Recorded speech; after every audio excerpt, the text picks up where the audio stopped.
আসসালামু আলাইকুম, স্বাগতম জানাচ্ছি বিবিসি নিউজ আন্তর্জাতিক সংবাদে। শুরুতেই সংবাদ শিরোনাম, এরপর বিস্তারিত। লেবাননে ফরাসি সেনা নিহত, যাদের দায়ী করলেন ম্যাক্রং। লেবাননে শান্তিরক্ষীদের ওপর হামলায় ফরাসি সেনা নিহত। নীরবতা ভেঙে কঠিন যে হুঁশিয়ারি দিলেন ইরানের সর্বোচ্চ নেতা।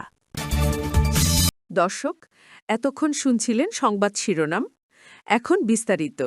আপনি যদি ইসরায়েলের ধ্বংস চান এবং মুসলিমদের পাশে থাকেন, তাহলে ভিডিওতে লাইক করে চ্যানেলটি অবশ্যই সাবস্ক্রাইব করে দিবেন এবং আপনার মূল্যবান মতামত অবশ্যই কমেন্টে লিখে জানিয়ে দিবেন। এখন বিস্তারিত। লেবাননে ফরাসি সেনা নিহত, যাদের দায়ী করলেন ম্যাক্রো। লেবাননে জাতিসংঘ শান্তিরক্ষা মিশনে নিয়োজিত ফরাসি কন্টিনজেন্টের উপর এক ভয়াবহ হামলায় সার্জেন্ট মেজর ফ্লোরিয়ান মন্টোরিও নামে এক ফরাসি সৈন্য নিহত হয়েছেন।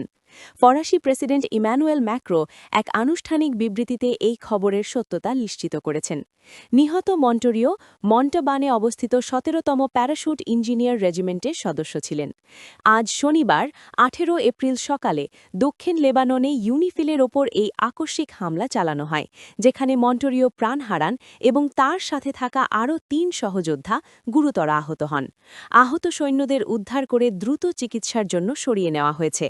প্রেসিডেন্ট ম্যাক্রো তার পূর্ণাঙ্গ বিবৃতিতে এই ন্যাক্কারজনক হামলার জন্য সরাসরি সশস্ত্র গোষ্ঠী হেজবুল্লাহকে দায়ী করেছেন। তিনি অত্যন্ত জোরালোভাবে উল্লেখ করেন, এখন পর্যন্ত সংগৃহীত সমস্ত আলামত ও তথ্য প্রমাণ নির্দেশ করছে যে হিজবুল্লাহই এই হামলার পেছনে রয়েছে। লেবাননে শান্তিরক্ষীদের উপর হামলায় ফরাসি সেনা নিহত। লেবাননে জাতিসংঘ শান্তিরক্ষা মিশনে নিয়োজিত ফরাসি কন্টিনজেন্টের উপর এক ভয়াবহ হামলার ঘটনায় আন্তর্জাতিক অঙ্গনে তীব্র প্রতিক্রিয়া সৃষ্টি হয়েছে। এই প্রাণঘাতী হামলায় একজন ফরাসি শান্তিরক্ষী নিহত এবং আরও ৩ জন গুরুতর আহত হয়েছেন। ফরাসি প্রেসিডেন্ট ইমানুয়েল ম্যাক্র এই ঘটনার সত্যতা নিশ্চিত করে সামাজিক যোগাযোগ মাধ্যম এক্সে সাবেক টুইটারে শোকসন্তপ্ত পরিবারের প্রতি সমবেদনা জানিয়েছেন। প্রেসিডেন্ট ম্যাক্র তার বিবৃতিতে সরাসরি এই হামলার দায়ভারের দিকে ইঙ্গিত করে জানান যে এখন পর্যন্ত প্রাপ্ত সব তথ্য প্রমাণ ও পারিপার্শ্বিক পরিস্থিতি অনুযায়ী এই হামলার পেছনে সশস্ত্র গোষ্ঠী হিজবুল্লাহর সংশ্লিষ্টতা স্পষ্টভাবে ফুটে উঠেছে। তিনি এই ঘটনাকে ক্ষমার অযোগ্য অপরাধ হিসেবে উল্লেখ করে অবিলম্বে লেবানন সরকারকে দায়ীদের খুঁজে বের করে বিচারের মুখোমুখি করার আহ্বান জানান। নীরবতা ভেঙে কঠিন যে হুঁশিয়ারি দিলেন ইরানের সর্বোচ্চ নেতা। ইরানের সেনাবাহিনী দিবস উপলক্ষে দেওয়া এক বিশেষ বার্তায় দেশটির সর্বোচ্চ নেতা আয়াতুল্লাহ মুজতাবা খামেনি কুফর ও দাম্ভিক শক্তির বিরুদ্ধে প্রতিরোধ অব্যাহত রাখার দৃঢ় অঙ্গীকার ব্যক্ত করেছেন। সামাজিক মাধ্যম টেলিগ্রামে দেওয়া ওই বার্তায় তিনি বর্তমান সংঘাতকে ইরানের বিপ্লবী ঐতিহ্যের একটি অবিচ্ছেদ্য অংশ হিসেবে চিত্রায়িত করেন।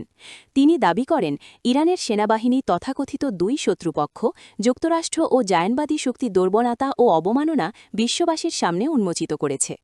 মুজতাবা খামেনি তার বার্তায় ইরানি বাহিনীর সামরিক সক্ষমতার প্রশংসা করে বলেন, সেনাবাহিনীর ড্রোনগুলো আমেরিকান ও জায়নবাদী অপরাধীদের ওপর বজ্রপাতের মতো আঘাত হানছে। সেই সঙ্গে দেশটির নৌবাহিনী শত্রুদের নতুন পরাজয়ের তিক্ত স্বাদ আস্বাদন করাতে সম্পূর্ণ প্রস্তুত রয়েছে বলেও তিনি হুঁশিয়ারি উচ্চারণ করেন। তার মতে ১৯৭৯ সালের ইসলামী বিপ্লবের পর থেকেই এই সেনাবাহিনী জনগণের হৃদয়ের স্পন্দন ও জাতির প্রকৃত সন্তান হিসেবে নিজের যোগ্য স্থান দখল করে নিয়েছে।